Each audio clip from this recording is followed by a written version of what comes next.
Hello students, I am Dr. Vivek Srivastav, Associate Professor and Head, Department of Botany, Dayanand College, Hisar. Today I am going to discuss with you the ecology paper, and in this ecology paper we are going to discuss the first chapter of ecology, Introduction to Ecology, part 2 or part 2nd. In this Introduction to Ecology chapter, part 1, we discussed various definitions of ecology, then we discussed various branches of ecology, and then we discussed the relation of ecology with other branches of science. But in this second part of Introduction to Ecology chapter, we will discuss the following topics. First, we will discuss the level of organizations, and then we will discuss scope and importance of ecology. Okay, so I am going to start with the first topic, that is level of organization. Now, living things are characterized in having different levels of organization, starting from the atomic level to the level of ecosystem.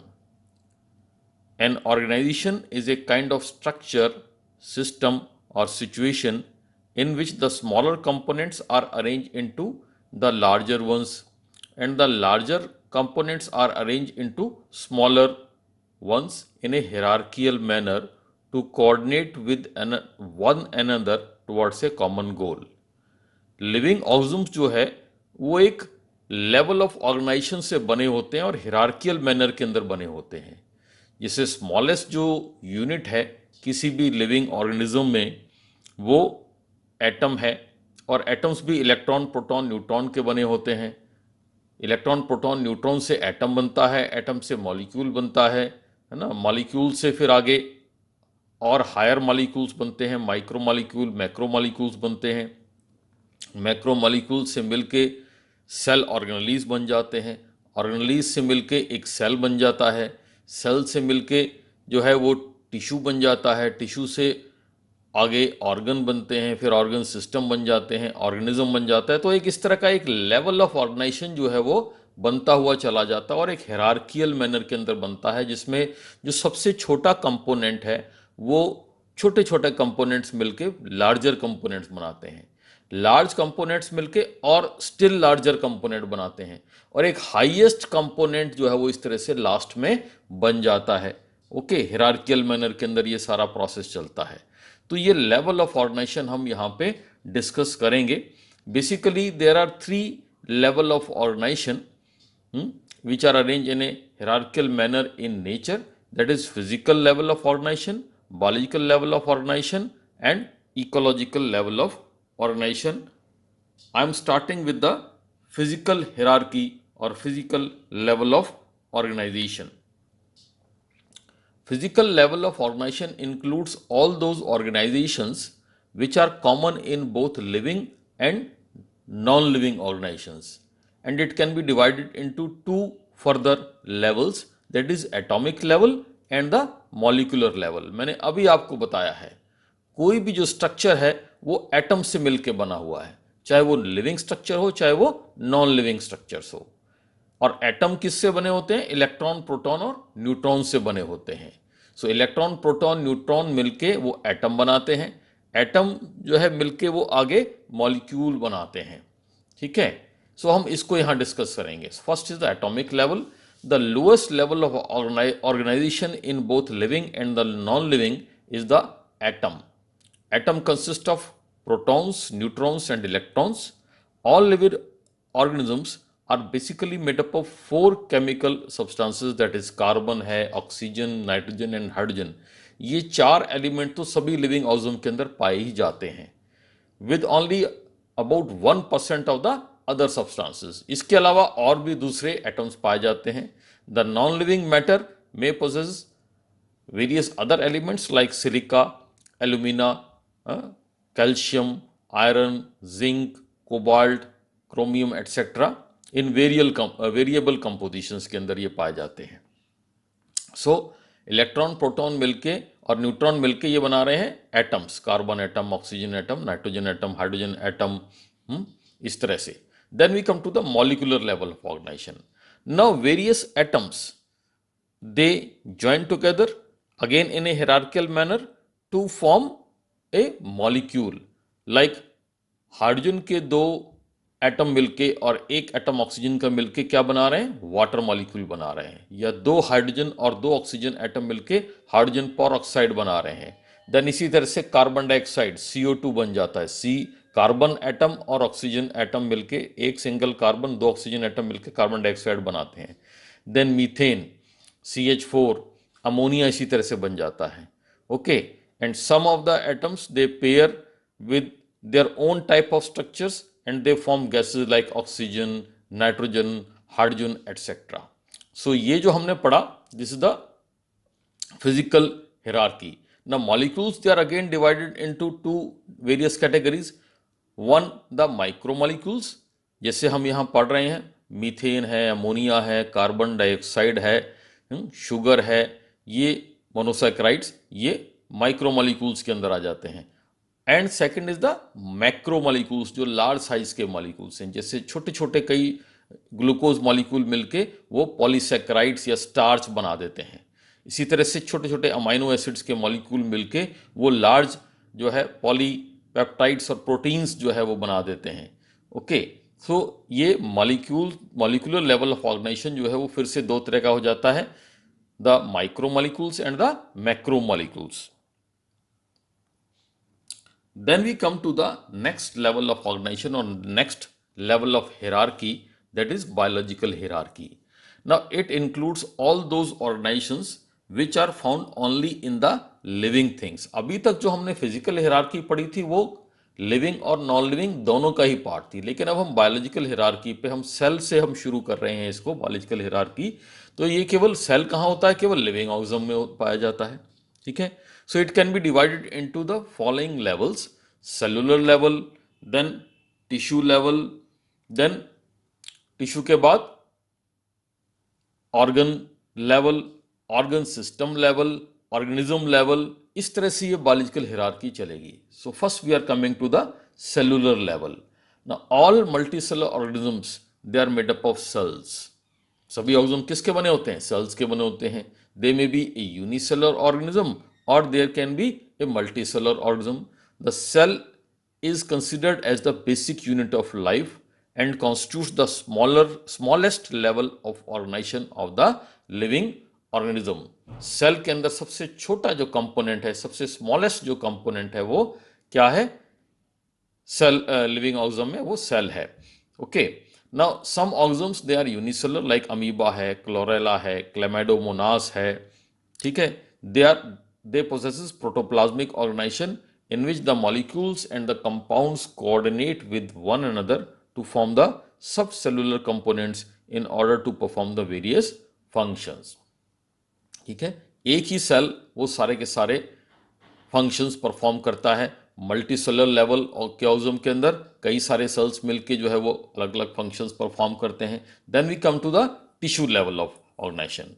In multi cellular organisms, similar or dissimilar cells having a common origin and common function combine to form tissue. Now each tissue is performs a specific role. Her tissue का एक अपना अपना role है, अपना एक function है। For example जैसे xylem है, it conducts water and minerals in the plant. Phloem जो है वो फूड को कंडक्ट करता है। ओके, स्क्लेरेनकाइमा, कॉलनकाइमा है, वो मैकेनिकल स्ट्रेंथ प्रोवाइड करते हैं। तो वेरियस तरह के सेल्स मिलके एक कॉमन फंक्शन कर रहे हैं, कॉमन गोल को अचीव कर रहे हैं और टिश्यू बना रहे हैं। तो बायोलॉजिकल हिरार्की कहाँ से स्टार्ट हो रही है, सेल से स्टार्ट होती है। Cell join together, many cells join together to form a common function, to perform a common function, they form the tissue level of organisation. Then we come to the next, organ level of organisation.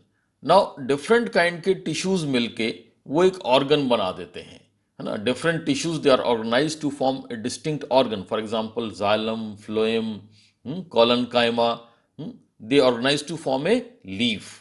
The different organs perform different functions. जैसे leaf का काम क्या है, वो photosynthesis और transpiration करना है।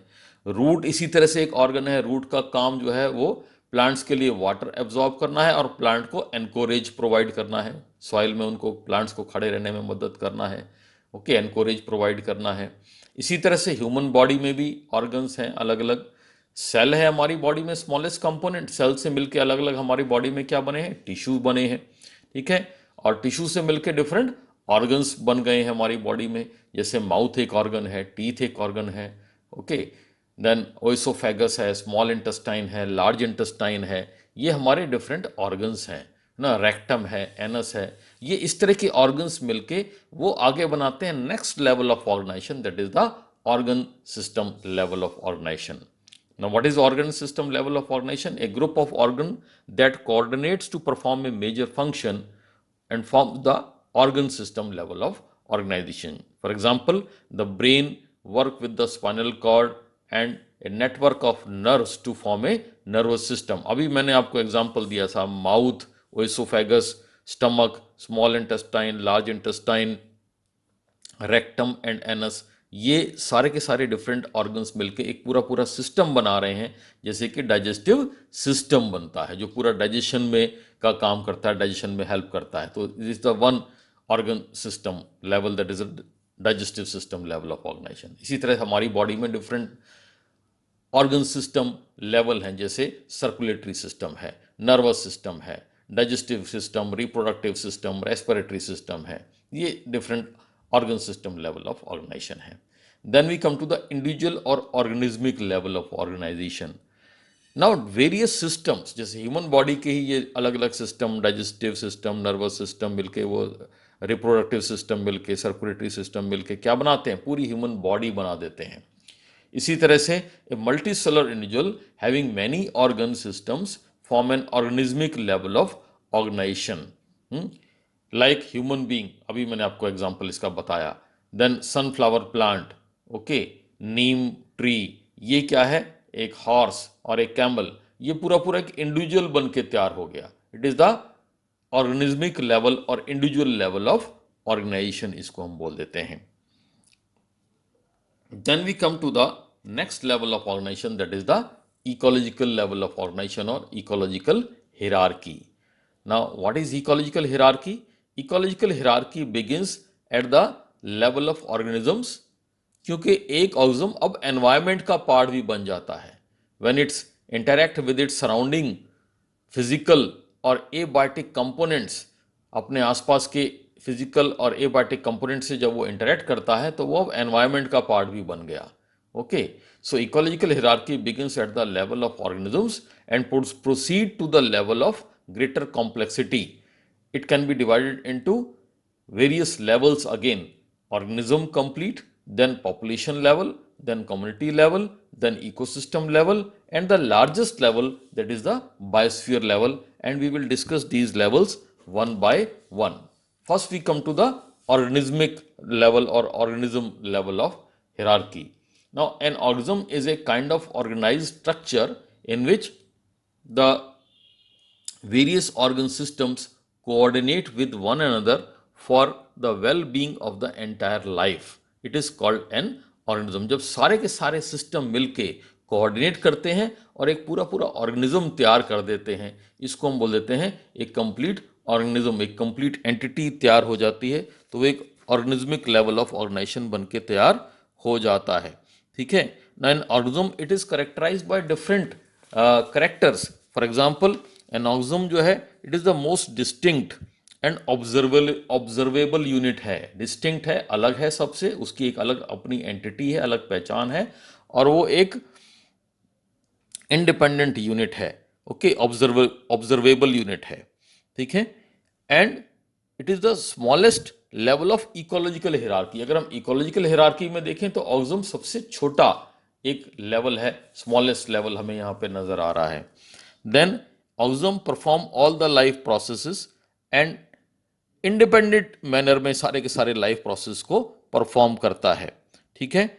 And उसके बाद और करेक्टर क्या है ऑर्गेनिज्म के? Organism can not live in isolation, it always interact with its surrounding environment, maybe the biotic environment and the abiotic environment. वो अपने आसपास के एबायोटिक और बायोटिक एनवायरनमेंट के साथ इंटरेक्ट करता है। तो ये कुछ स्पेशल कैरेक्टरिस्टिक्स होते हैं एक ऑर्गेनिज्म के। Then we will come to the population level of organisation. Now what is a population, आपने पहले भी पढ़ा है। जब एक ही स्पीसीज से बिलोंग करने वाले कई सारे ऑर्गेनिज्म एक साथ इकट्ठे होकर एक पर्टिकुलर ज्योग्राफिकल एरिया में रहते हैं, इंटरेक्ट करते हैं, तो वो बन जाता है एक population. All the individuals of a species in a particular geographical area where they interact with each other belong to a population. For example, there is a population of oak trees in the temperate deciduous forest, or there is a population of frogs, Rana tigrina in a pond. तालाब के अंदर frogs की एक population है, क्योंकि वो एक ही species से बिलोंग कर रहे हैं।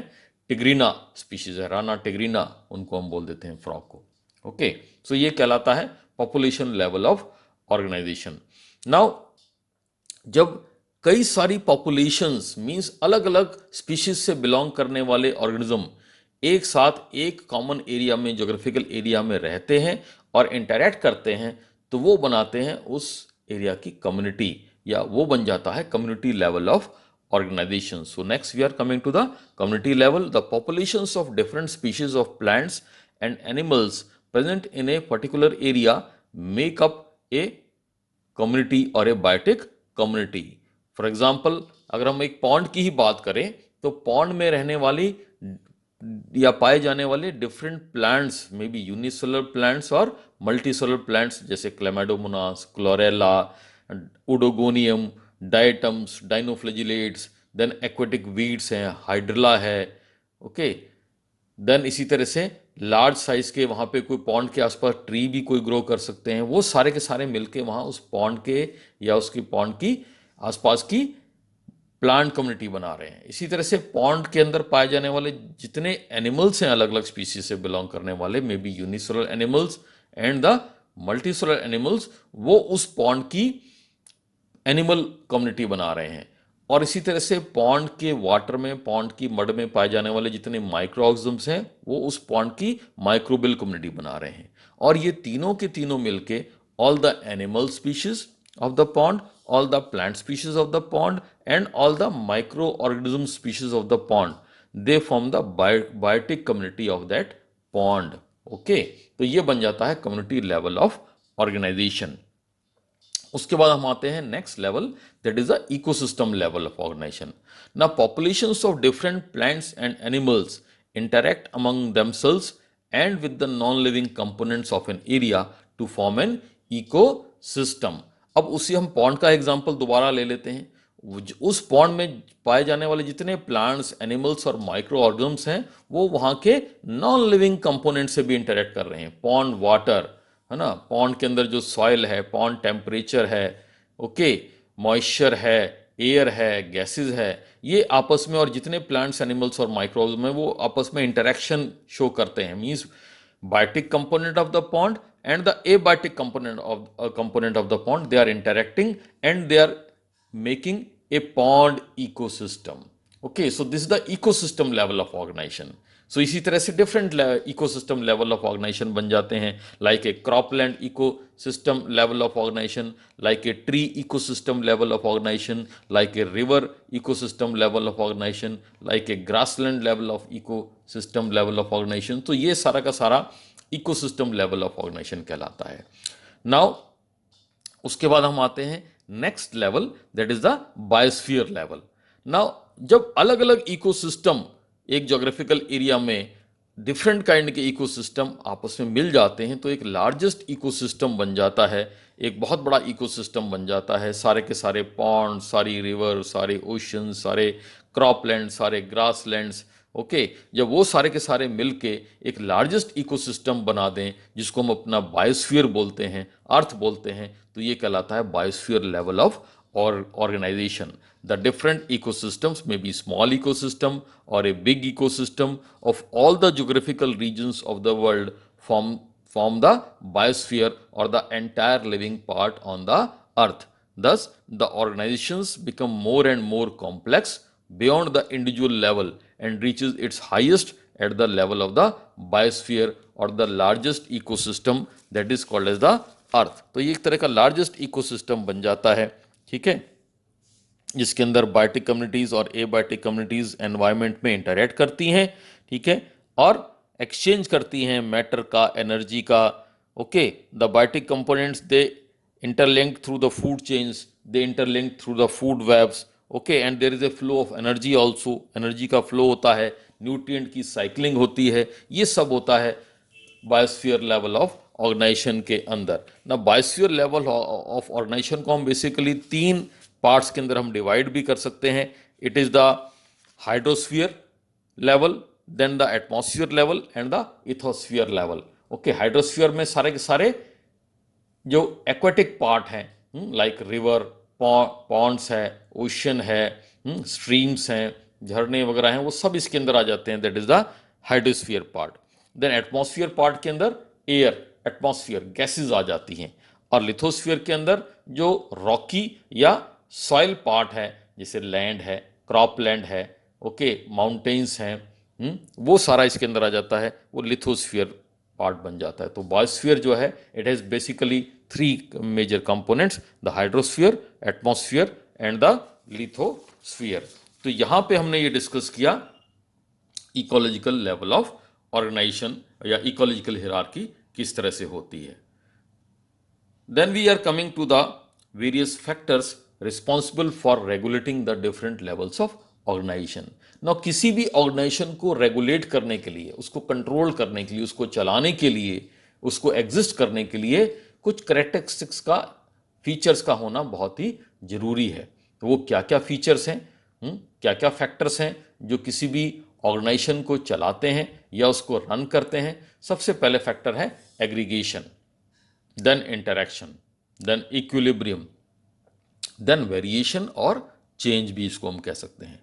First we are coming to the aggregation. Now aggregation क्या है?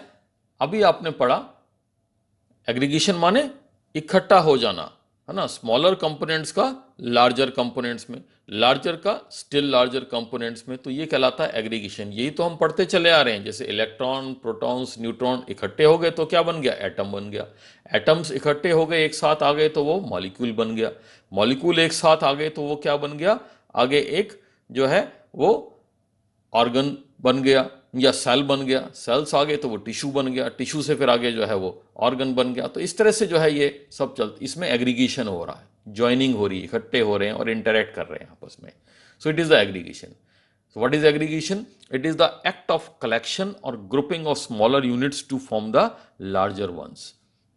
Atoms join together to form the molecules and cells join together to form the tissues. Tissue join together to form the organ. Organ join together to form the organ system. Organ system join together to form the complete organism. So एक aggregation हो रहा है यहाँ पे। Now सिर्फ aggregation से बात नहीं बनती। अब जो स्मॉलर कंपोनेंट या लार्जर कंपोनेंट जो एग्रीगेट होते चले जा रहे हैं, उनके अंदर आपस में इंटरेक्शन जरूरी है ना, और इंटरेक्ट करते हैं, वो एक कॉमन गोल के लिए, कॉमन फंक्शन के लिए काम करते हैं। So next is the interaction. It is the relationship between the participants in the aggregates. Example, hydrogen and oxygen atom, they combine to form the water molecules, okay, और they combine to form the hydrogen peroxide. So वो interact करते हैं आपस में, है ना। Tissue जो है वो इंटरेक्ट करते हैं, तो वो टिश्यूज आपस में इंटरेक्ट करके क्या बनाते हैं? एक ऑर्गन बनाते हैं, है ना। मैंने आपको एग्जांपल बताया था, हमारी ह्यूमन बॉडी के अंदर वेरियस टाइप्स के जो सेल्स हैं वो इकट्ठे होके इंटरेक्ट करके वो क्या बना रहे हैं? डिफरेंट टिश्यूज बना रहे हैं, like muscular tissue, epithelial tissue, blood vascular tissue, nervous tissue, ये टिश्यूज बन रहे हैं। टिश्यू इंटरेक्ट करके वो एक ऑर्गन बना रहे हैं, है ना। लाइक माउथ एक ऑर्गन है ना, लाइक ओइसोफेगस एक ऑर्गन है, लाइक इंटेस्टाइन एक ऑर्गन है, स्टमक एक ऑर्गन है, तो एक ऑर्गन बन रहा है। ऑर्गन जो है अलग अलग तरह के ऑर्गन से इंटरेक्ट करते हैं तो पूरा ऑर्गन सिस्टम बन जाता है ना। तो ये mouth, stomach, intestine, oesophagus, small intestine, large intestine, rectum, anus, ये सारे इंटरेक्ट करते हैं तो एक पूरा ऑर्गन सिस्टम, डाइजेस्टिव सिस्टम बन जाता है। तो ये कहलाता है इंटरेक्शन। देन उसके बाद नेक्स्ट फैक्टर आता है equilibrium. Now aggregation and interaction of the participants lead to the stability और इक्विलिब्रियम। एग्जाम्पल क्या है, जैसे वाटर मॉलिक्यूल्स हैं, they are held together in the liquid state by hydrogen bondings. Hydrogen bonds उनको एक equilibrium के अंदर मेंटेन करके रखता है। तो equilibrium is also necessary, very important. Equilibrium का होना बहुत ही जरूरी है, बहुत ही इंपॉर्टेंट है। देन उसके बाद आता है वेरिएशन या चेंज। अब मॉलिक्यूल जो है वो हर बार एक ही तरीके से रिएक्ट नहीं करते, they can react in different way also. Like hydrogen और ऑक्सीजन मिलके हर बार जो है वो वाटर ही नहीं बनाएंगे, they interact to form the hydrogen peroxide also. So variation हो जाता है ना, वहाँ पे मॉलिक्यूल्स या किसी भी तरह के इंटरेक्शन के अंदर वेरिएशंस जो है ना आ जाते हैं या चेंजेस आ जाते हैं। So sometimes aggregation is followed by A slightly different kind of interaction leading to a change which gives a new product. Hydrogen and oxygen atom, they combine in slightly different way to form the hydrogen peroxide. Okay, इसी तरह से carbon और hydrogen मिलके they can form the ethane also और they can form the methane also. तो variation हो रहा है, चेंजेस हो रहे हैं, ठीक है। तो ये कहलाता है वेरिएशन या चेंज। तो ये चार बेसिक फैक्टर्स हैं जो रिस्पॉन्सिबल होते हैं किसी भी लेवल ऑफ ऑर्गेनाइजेशन को रेगुलेट करने के लिए: aggregation, interaction, equilibrium and variation और change. So the aggregation, interaction, equilibrium and change can be understood by taking the example of breathing by a man. Now during breathing क्या होता है? Knows है, wind pipe है, lungs हैं, rib cage है, हमारा diaphragm है, वो इंटरैक्ट करते हैं और पूरा पूरा रेस्पिरेटरी सिस्टम जो है वो बना देते हैं and produce a breathing movement in a balanced manner. और ये ब्रीदिंग मूवमेंट जो है वो सारी आगे हमारी लाइफ को जो है ना वो चला रहा है। तो एक बैलेंस्ड मैनर में सारा का सारा काम हो रहा है, ठीक है। सो एक बैलेंस जो है वो बहुत ही जरूरी है। ये सारे के सारे जो चार फैक्टर हैं, aggregation, interaction, equilibrium and change जो है या वेरिएशन जो है, ये एक बैलेंस को जो है वो बना के चलता है किसी भी लेवल ऑफ ऑर्गेनाइजेशन के अंदर। तो यहाँ पे हमने डिस्कस किया आज कि डिफरेंट लेवल ऑफ ऑर्गेनाइजेशन क्या थे और क्या क्या फैक्टर्स हैं जो कि इन लेवल ऑफ ऑर्गेनाइजेशंस को मेंटेन करके रखते हैं। ओके, यहाँ पे हम एक रे डायग्राम की हेल्प से 3 डिफरेंट लेवल ऑफ ऑर्गेनाइजेशन को हम समझ सकते हैं। जैसे फिजिकल हिरार्की मैंने आपको बताई थी, 3 डिफरेंट टाइप की हिरार्कीज मैंने अभी आपको बताई थी: physical hierarchy, biological hierarchy and the ecological hierarchy. So first is the physical hierarchy. Here electron, protons और न्यूट्रॉन्स मिलके बना रहे हैं एलिमेंट्री पार्टिकल्स, मिलके क्या बना रहे हैं? एटम्स बना रहे हैं। देन एटम्स मिलके आगे क्या बना रहे हैं? मॉलिक्यूल्स बना रहे हैं। मॉलिक्यूल्स मिलके आगे कंपाउंड्स बना रहे हैं। मॉलिक्यूल्स मैंने आपको बताया था 2 तरह के हो सकते हैं, they can be micro molecules and they can be macro molecules. So molecules मिलके आगे कंपाउंड बना रहे हैं लार्ज साइज के, है ना। देन उसके बाद आगे इसी तरह से क्या बन रहा है? कंपाउंड्स मिलके फिर आगे ऑर्गेनेलीज जो है ना वो बन जाती हैं, सेल ऑर्गेनेलीज जो है ना वो बनते हुए चले जाते हैं। देन इसी तरह से नेक्स्ट आता है biological hierarchy. Okay, biological hierarchy में क्या है ना, वेरियस ऑर्गेनेलीज, अलग अलग तरह के सेल ऑर्गेनेलीज हैं, है ना। लाइक इसके अंदर क्लोरोप्लास्ट है, सेल मेम्ब्रेन है, सेल वॉल है ना, माइटोकॉन्ड्रिया है। ये मिलके क्या बना रहे हैं? सेल्स बना रहे हैं। सेल्स मिलके आगे टिश्यूज बना रहे हैं, टिश्यू से ऑर्गन्स बन रहे हैं, ऑर्गन से ऑर्गन सिस्टम बन रहा है ना। डिफरेंट ऑर्गन सिस्टम बताए थे आपको, जैसे माउथ, है ना, ये ओएसोफेगस, इंटेस्टाइन है, स्टमक है, ये मिलके जो है वो एक ऑर्गन सिस्टम, डाइजेस्टिव सिस्टम बना रहे हैं। देन डिफरेंट सिस्टम्स मिलके एक कंप्लीट ऑर्गेनिज्म और इंडिविजुअल बना देते हैं। सो ये बायोलॉजिकल हिरार्की आता है। देन उसके बाद हम आते हैं इकोलॉजिकल हिरार्की। इकोलॉजिकल हिरार्की में क्या है? एक ऑर्गेनिज्म इंटरैक्ट कर रहा है अपने आसपास के एनवायरनमेंट से और अपने आसपास के दूसरे लिविंग ऑर्गेनिज्म के साथ, और उसी स्पीशीज के कई सारे ऑर्गेनिज्म मिलके वो क्या बनाते हैं? पॉपुलेशन बनाते हैं। पॉपुलेशन इंटरैक्ट करती है तो वो कम्युनिटी बनाती है। Plant communities, microbial communities, animal communities बन जाती हैं। ये कम्युनिटीज जब इंटरैक्ट करती हैं अपने आसपास के एनवायरनमेंट से, एबायोटिक फैक्टर से, तो एक इकोसिस्टम बनता है। और इसी तरह से इकोसिस्टम से आगे the largest ecosystem, that is the biosphere और अर्थ बन के तैयार हो जाती है। So this is the ecological level of hierarchy और ऑर्गेनाइजेशन। तो यहाँ पे हमने 3 लेवल ऑफ ऑर्गेनाइजेशन हमने पढ़े: physical hierarchy, physical level of organization, then biological hierarchy, biological level of organization, and the ecological hierarchy or the ecological level of organization. Then we are coming to the next topic, that is scope and importance of ecology.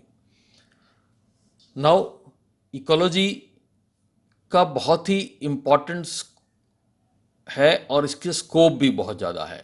Without understanding the ecology हम basic जो हमारी requirements हैं, है ना, basic जो हमारे survival के factors हैं, उनको हम पूरी तरह से समझ नहीं पाते. सो इकोलॉजी की नॉलेज होना हमारे लिए बहुत ही ज़रूरी है. As the life of all the organism is linked directly or indirectly to the environment, the knowledge of ecology becomes important to be utilized in solving various problems faced today by the organism, especially by men. So the field of ecology has many contributions in the welfare of the organism, including human beings. ठीक है, जो हमारी basic needs हैं आज की, उनको पूरा करने के लिए भी हमें इकोलॉजी की नॉलेज की होना बहुत ज़रूरी है. इसके साथ साथ जो प्रॉब्लम्स हैं, जो ह्यूमन बीइंग्स या और जो नॉन ह्यूमन बायोटा है जो फेस करता है डे टू डे लाइफ के अंदर, उसको भी अंडरस्टैंड करने के लिए इकोलॉजी की नॉलेज का होना बहुत ही ज़रूरी है. सो अब हम यहाँ पे पढ़ेंगे why the knowledge of ecology और environmental science is so important. हमारे लिए इकोलॉजी की या एनवायरमेंटल साइंस की नॉलेज इतनी आवश्यक क्यों है, उसको इतना समझना जरूरी क्यों है. For example, first is the calorie mall nutrition. ठीक है, जो कैलोरी माल न्यूट्रिशन की जो प्रॉब्लम है, it is the basic problem of today, क्योंकि ह्यूमन पॉपुलेशन इंक्रीज कर रही है और इतनी इंक्रीजिंग ह्यूमन पॉपुलेशन को खिलाने के लिए जो न्यूट्रिशन है वो उसकी कमी रहती है कहीं ना कहीं. ओवर जो पॉपुलेशन जो हमारी बढ़ती हुई चली जा रही है. So now the calorie mall nutrition की प्रॉब्लम को कैसे सॉल्व किया जा सकता है? ठीक है, only by understanding the importance of ecology और वेरियस एनवायरमेंटल फैक्टर्स. क्योंकि जब भी हम खेत में एग्रीकल्चर क्रॉप को ग्रो करते हैं, क्रॉप लैंड्स के अंदर हम खेती करते हैं, तो हमें सबसे बढ़िया उस खेती को, उस क्रॉप की मैक्सिमम प्रोडक्टिविटी को लेने के लिए हमें क्या चाहिए? फेवरेबल क्लाइमेटिक कंडीशंस चाहिए, फेवरेबल सॉइल होनी चाहिए, वाटर जो है ना वो टाइम पे दिया जाना चाहिए क्रॉप के अंदर, क्लाइमेटिक कंडीशन जैसे रेनफॉल है ना, वो फेवरेबल होना चाहिए, क्रॉप्स को प्रोवाइड करने वाले फर्टिलाइजर जो है वो प्रॉपर होनी चाहिए. ठीक है, सो किसी भी क्रॉप लैंड की प्रोडक्टिविटी को बढ़ाने के लिए हमें एनवायरनमेंट की नॉलेज का होना बहुत ही ज़रूरी है. Only then we can solve the problem of calorie malnutrition. Then crop rotation. Now monoculture cropping pattern, it reduces the fertility level of the soil and depletes the specific mineral elements in the soil. क्या मतलब हुआ इसका कि अगर हम एक ही agriculture land पे similar kind की क्रॉप को हर साल ग्रो करते रहेंगे, बार बार हम एक ही खेत के अंदर गेहूं चावल इस तरह से हम उसको हर कई सालों तक उगाते रहेंगे, तो एक पर्टिकुलर टाइप के जो न्यूट्रिएंट्स हैं, जो मिनरल एलिमेंट्स हैं सॉइल में, वो ख़त्म हो जाते हैं, कम हो जाते हैं. ठीक है, सो इस तरह की प्रॉब्लम्स को सॉल्व करने के लिए हमें किसकी नॉलेज का होना ज़रूरी है? इकोलॉजी की नॉलेज का होना ज़रूरी है. ओके, अगर हम क्रॉप का रोटेशन कर दें, वहाँ पे कुछ ऑयल क्रॉप्स लगा दें, ओके, या वहाँ पे हम कोई फाइबर क्रॉप लगा दें कुछ सालों के लिए, और फिर बाद में फिर से वही जो है सीरियल क्रॉप लगाना शुरू कर दें, तो वो जो पर्टिकुलर टाइप का मिनरल एलिमेंट है जो सॉइल में से डिप्लीट हो गया था या ख़त्म हो गया था, उसकी रिवाइवल हो जाती है. ठीक है, सो इसके लिए भी हमें किसकी नॉलेज का होना ज़रूरी है? इकोलॉजी की या एनवायरनमेंट की नॉलेज का होना जरूरी है. The problem can be solve bye understanding the phenomena of ecology required for increasing the crop productivity. इससे खेत की पैदावार बढ़ जाती है, क्रॉप का प्रोडक्शन बढ़ जाता है. देन नेक्स्ट पॉइंट फिर वही है, क्रॉप प्रोडक्शन. सो क्रॉप का प्रोडक्शन, खेत की जो पैदावार है वो किसके ऊपर डिपेंड करती है? फेवरेबल क्लाइमेटिक कंडीशंस के ऊपर डिपेंड करती है. और फेवरेबल क्लाइमेटिक कंडीशन हम कैसे प्रोवाइड करवा सकते हैं? Only by knowing the ecology or the environmental science. So it depends on the environmental factors for taking maximum and healthy production of the crop favourable environmental conditions are required. इसके लिए हमें ecology की knowledge या ecology की importance का पता होना बहुत ही जरूरी है। Then way next we come to the weed controls. Weed, खरपतवार। Okay, now crop production is very much influenced by the weed. The biological and the chemical methods used to control the weeds they possesses new ecological problems like pollution. Weed को control करने के लिए हम जो weedicide spray करते हैं, है ना, उससे पॉल्यूशन हो जाता है। ठीक है, thus upsetting the biotic balance of the nature, और जो बैलेंस है नेचर का वो डिस्टर्ब हो जाता है। So therefore the problem of the weed control can be solve bye knowing the ecology of specific ecosystem. किस तरह का हमें मेथड यूज करने चाहिए वीड कंट्रोल के लिए? तो ये हमें केवल इकोलॉजी की नॉलेज से ही हमें पता चलता है। इसके लिए इकोलॉजी की या एनवायरमेंटल साइंस की नॉलेज का होना बहुत ही जरूरी है। Then we come to the soil conservation. Soil conservation माने जो मिट्टी की उपजाऊ शक्ति है उसको बचा के रखना। Now you all know that heavy rains हैं, फ्लड है, डिफॉरेस्टेशन है, they cause the erosion of the soil and it is all due to the indiscriminate use of the forest, uprooting of the trees, silting of the rivers and the lakes. जैसे आजकल भी हम देख रहे हैं बरसात में पूरे पूरे पहाड़ जो है वो बह के नीचे आ रहे हैं। मिट्टी की जो टॉप लेयर है वो बह जाती है, फर्टाइल लेयर जो बह जाती है, ऑर्गेनिक कंपोनेंट जो है वो सारा बह जाता है। इससे मिट्टी की उपजाऊ शक्ति ख़त्म हो जाती है और वो जो सॉइल है वो किसी खेती के लायक नहीं रहती। So this problem can be solve only by understanding the role of environment. हम अपने एनवायरनमेंट को इतना डिस्टर्ब ना करें, अपनी क्लाइमेटिक कंडीशंस जो है उनको हम डिस्टर्ब ना करें, ताकि हमारे जो है ना हैवी रेनफॉल्स जो है ना वो ना हो, या मिट्टी से हम जो है ना पेड़ों को वहाँ ना उखाड़ें, हम डिफॉरेस्टेशन हम ना करें, क्योंकि जो ट्रीज़ होते हैं उनकी जो जड़ें हैं वो सॉइल को बांध के रखती हैं, मिट्टी की उपजाऊ शक्ति को बचा के रखती हैं। तो अगर हम डिफॉरेस्टेशन करेंगे तो इससे क्या होगा, फ्लड आएगा और फ्लड के साथ साथ जो है वो सारा का सारा जो है जो टॉप लेयर सॉइल की है वो खत्म हो जाती है। सो this problem can be solve only by understanding the role of environment or ecology. Then next we come to the forestation. Planting more and more trees on the barren land and reforestation in deforested areas can solve the problem of landslides, soil erosion and depletion of the top fertile layer of the soil. अधिक से अधिक जो है जंगलात को लगाना, अधिक से अधिक ट्री प्लांटेशन करना, ठीक, वो सॉइल एरोजन की प्रॉब्लम को वो कम कर सकता है। अभी मैंने आपको बताया क्योंकि जो रूट्स जो हैं ट्रीज की या पौधों की वो मिट्टी की को बांध के रखती हैं। ठीक है, तो जब हम अधिक से अधिक फॉरेस्टेशन करेंगे डिफॉरेस्टेटेड एरिया में, रिफॉरेस्टेशन जब हम करेंगे तो वहाँ पे अधिक से अधिक पेड़ उगेंगे और सॉइल का इरोजन कम होगा। फर्टाइल लेयर जो है टॉप की वो डिप्लीट होना धीरे धीरे कम हो जाएगी और बाद में वो बंद हो जाएगी। तो फॉरेस्टेशन जो है वो बहुत ही ज़रूरी है और इसके लिए हमें इकोलॉजी की नॉलेज होना बहुत ही आवश्यक है। Then water supply. Precipitation is the best source of fresh water supply. Problem of the lowering of water table can be solve by planting more and more trees. जो वाटर टेबल हमारा जो नीचे reduce हो रहा है, अधिक से अधिक अगर हम पेड़ लगाते हैं तो वो वाटर टेबल जो है वो पौधों की जड़ें हैं वो पानी को ऊपर खींचती हैं और वाटर टेबल उससे राइज होता है। तो इसके लिए भी हमें इकोलॉजी की नॉलेज का होना आवश्यक है। Thus the problem of the safe and clean water supply can be solve only by understanding the ecological phenomena and ecological processes. Okay, then we come to the human intervention. Now various human interventions, आदमी की, इंसान की दखलंदाजी जिसको हम बोल सकते हैं वातावरण के साथ, एनवायरनमेंट के साथ, ठीक है, ये कहलाता है ह्यूमन इंटरवेंशन। और ये सारे हमारे एनवायरनमेंट को डिस्टर्ब कर रहा है ना। ह्यूमन इंटरवेंशन जैसे सोशल इंटरवेंशंस हैं, रिलीजियस इंटरवेंशंस है। रिलीजियस इंटरवेंशन या सोशल रिलीजियस इंटरवेंशन माने क्या, हम अपनी नदियों में जो है वो गंदगी बहा देते हैं, फूल नारियल इस किस्म के, ये एक रिलीजियस इंटरवेंशन हो गया।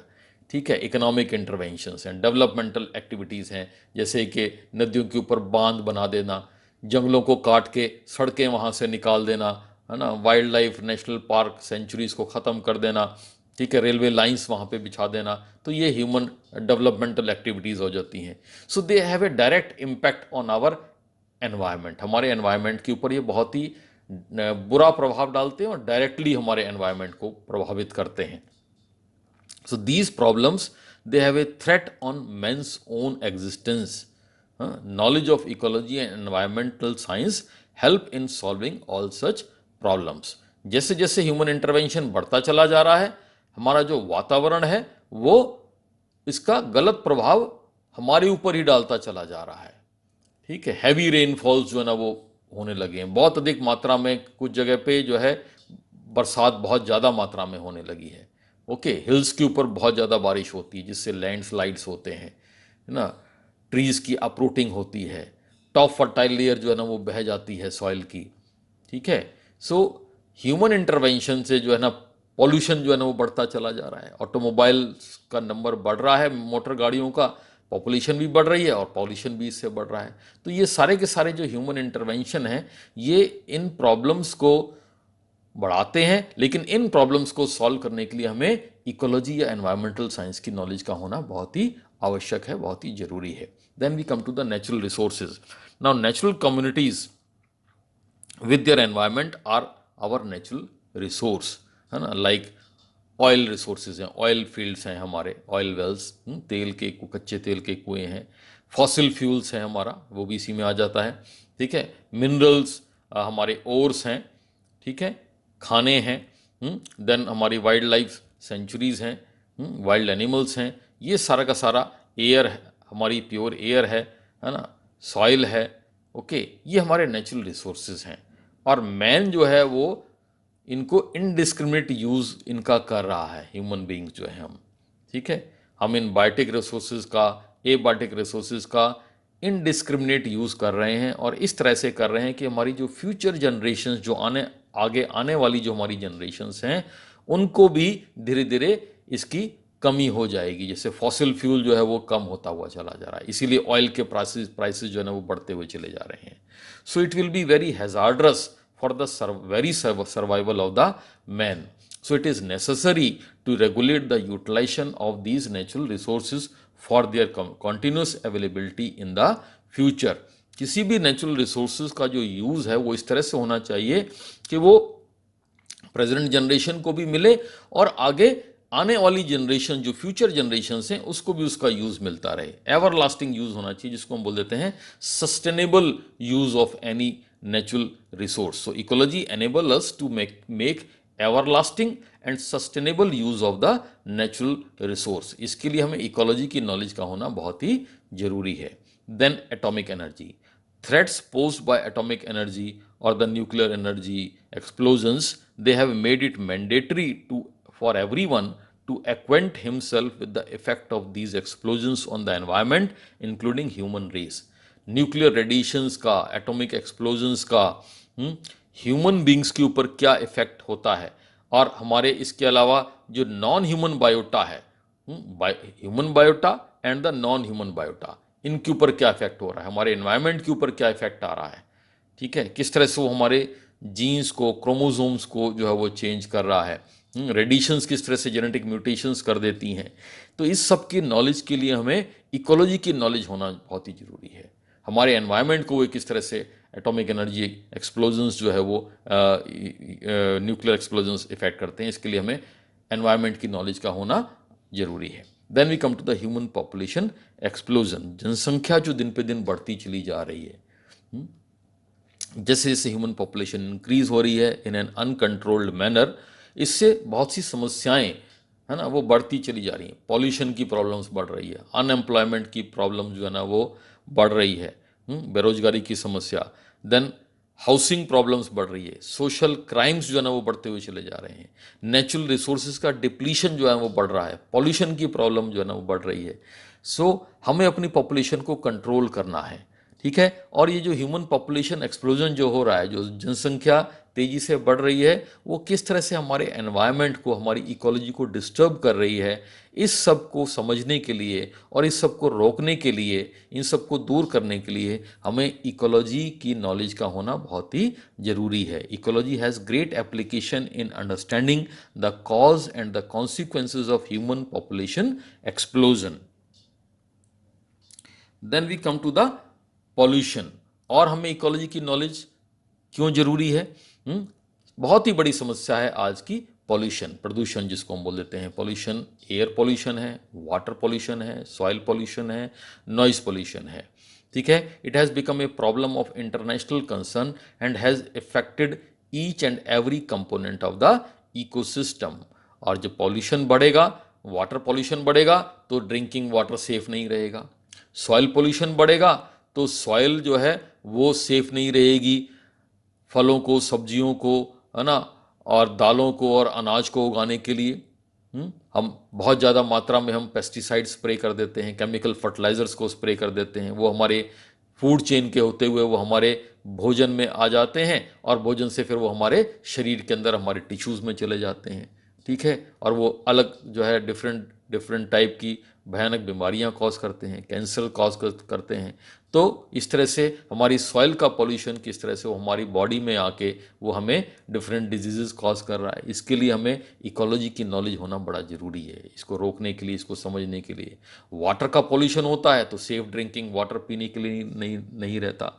ठीक है, टेक्सटाइल इंडस्ट्रीज से, दूसरी इंडस्ट्रीज से, मेटल इंडस्ट्रीज से जो पॉल्यूटेंट्स हैं वो हमारे वाटर बॉडीज़ में आके गिरते हैं, रिवर में गिरते हैं, रिवर्स धीरे ओशन में जाती हैं, ऑयल स्पिल्स होते हैं ओशन के अंदर जिससे एक्वेटिक एनिमल्स की, मरीन एनिमल्स की डेथ हो जाती है। पॉन्ड्स के अंदर जब पॉल्यूशन बढ़ता है तो एक्वेटिक एनिमल्स, फिश है, फ्रॉग्स है, उनकी डेथ हो जाती है। तो इस सब को रोकने के लिए और इसको समझने के लिए हमें इकोलॉजी की नॉलेज का होना बहुत ही आवश्यक है। सो ecology has a great application in understanding the cause of pollution and how the pollution is controlled, उसको किस तरह से कंट्रोल किया जाना चाहिए। ओके, सो इस चैप्टर में आज हमने इन टॉपिक्स को, दो टॉपिक्स को स्टडी किया। So therefore it is concluded that the survival of each and every organism including human beings, A thorough understanding of ecology and environment is very important and essential. Okay, तो यहाँ आज आपका ये chapter introduction to ecology complete हो जाता है। Thank you very much. Students, we have discussed the chapter of introduction to ecology part 2. Now we will discuss the questions of this chapter. The questions are: define physical hierarchy, define biological hierarchy, define ecological hierarchy, define level of organization, define calorie malnutrition, define gross primary productivity, define net primary productivity, define population, define deforestation, define soil erosion. Write notes on the following: various level of organization and scope of ecology. Next question: what is the importance of ecology for human society? So please go through these questions. Thank you.